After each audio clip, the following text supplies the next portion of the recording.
cap rates don't just mean lower cash flow. With rising interest rates, low cap rates may be constraining your loan proceeds more than you realize. We're going to focus on the impact of cap rates on refinance in this video because you never know what interest rate you'll face at refinance. Take a look at this agency term sheet. Note that your debt service coverage ratio must be at least 1.25. Suppose that you had 15 separate deals on your desk that differed only in terms of cap rate.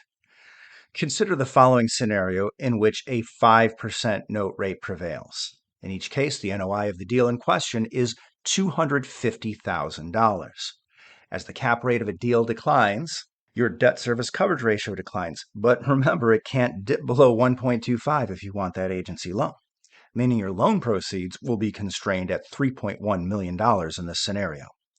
Even though your valuation continues to increase as cap rates decline for the deals you're considering, you're still stuck at $3.1 million of loan proceeds.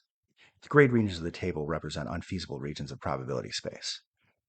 The key takeaway is that when a 5% note rate prevails, you'll need to find deals with a cap rate of at least 6.44% to get the full benefit of your valuation upon refinance. Now let's consider a note rate at refinance of 6%.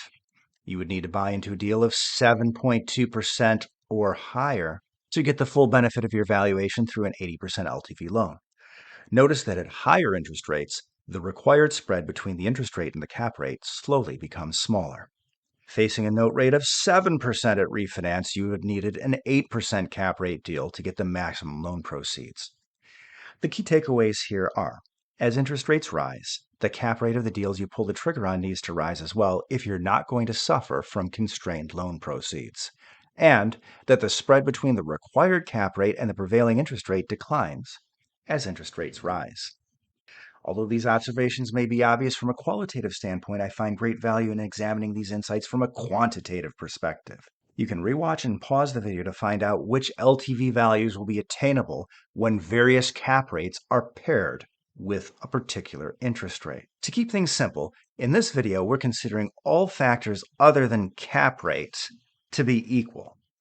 Of course, a 5% cap rate deal has already been judged by the market as more desirable than an 8% cap rate deal. That's how it got its lower cap rate in the first place, and I'm not here to argue against this. I'm here today simply to tell you how cap rate impacts your refinancing options. Only you as an investor can decide which deal is more desirable. Run the numbers and stay safe out there.